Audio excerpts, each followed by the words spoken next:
Assalamualaikum, saya Syaiful Amri dan saya merupakan pengurus Milahana Pulut Kedah. Baik, latar belakang perniagaan saya pada mulanya restoran ataupun kafe ni ditubuhkan pada bulan April 2017. Pada waktu itu saya cuti semester dan saya bercadang untuk buka satu perniagaan makanan dengan ayah saya merupakan founder lah, pengasas kepada Pulut Kedah, dan alhamdulillah sampai sekarang selama 4 tahun mendapat sambutan yang sangat baik.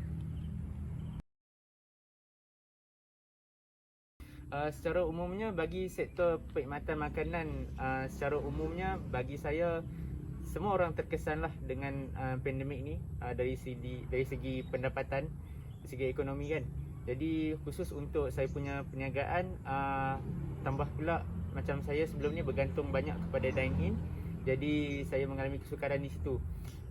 Antara cabaran, antara peluang yang saya dapat adalah macam sebelum ni saya tak mengutamakan makanan itu untuk dibungkus secara take away. Jadi sekarang ni saya lebih kepada mencuba menggunakan perkhidmatan penghantaran makanan. Contohnya macam Foodpanda dan GrabFood lah, untuk menghantar makanan kepada peminat makanan kami. Disebabkan pandemik ni berlaku dalam keadaan yang sangat mengejut, jadi semua orang ada batasan lah, keterbatasan untuk meneruskan perniagaan. Jadi antara sistem yang kami implement untuk memastikan perniagaan kami berjalan dengan baik walaupun dalam keadaan pandemik adalah, pertama, kami teruskan engagement dengan customer melalui social media lah.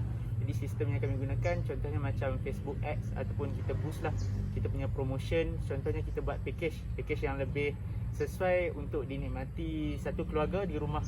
Contohnya boleh take away dan menikmati bersama di rumah bersama keluarga. Antara yang lain, kami juga menggunakan sistem rotation lah, sebab kita faham dalam keadaan sekarang take away sahaja yang dibenarkan dan dine in pun terbatas. Jadi kita tidak memerlukan pekerja yang banyak di premis. Maka disebabkan itu pekerja yang diperlukan tu hanyalah sedikit, tapi dalam masa yang sama kita tak boleh untuk buang sesuka hati pekerja kita disebabkan kita tidak perlu pada waktu itu. Jadi kami gunakan sistem rotation lah, maksudnya ada jadual untuk pekerja tersebut datang pada hari-hari yang tertentu. Selain itu, untuk sistem kami dengan supplier, kami tak ada sistem yang spesifik sangat, lebih kepada kami check up dan juga sentiasa update lah, keep update dengan kami punya supplier supaya barang tu tak putus, dan kami ada documentation yang baik lah, menentukan banyak mana barang yang perlu untuk diorder dan bila perlu diorder. Saya rasa cabaran yang paling terbesar adalah saya kurang familiar dengan sistem macam sistem online, sistem order makanan secara online. Jadi untuk itu cabarannya lebih kepada nak adapt lah dengan perubahan. Jadi saya perlu untuk invest sedikit wang untuk belajar, dan dalam masa sama untuk memastikan perniagaan saya berjalan dengan lancar walaupun di zaman pandemik ni. Saya perlu untuk invest lebih wang untuk belajar cara untuk memastikan engagement dengan customer ni masih lagi boleh berjalan dengan baik, dan juga masih lagi boleh untuk promote yang kami masih lagi ada di pasaran sekarang. Antara peluang lain tu, saya boleh menambah baiklah sistem yang ada sekarang untuk jadi bersesuaian dengan zaman pandemik, sebab keadaan pun sudah berubah.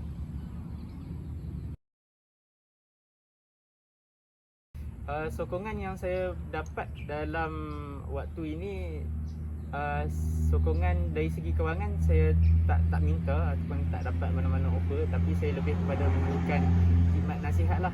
Contohnya daripada Fama ataupun Agrobazar yang sentiasa menyokong pengusaha-pengusaha makanan seperti saya ni untuk memberikan khidmat nasihat macam mana untuk kami sesuaikan diri dengan keterbatasan yang ada pada waktu pandemik ni. Jadi khidmat nasihat tu sangat-sangat diperlukan dan sangatlah suka untuk saya implement dalam masa-masa terkini.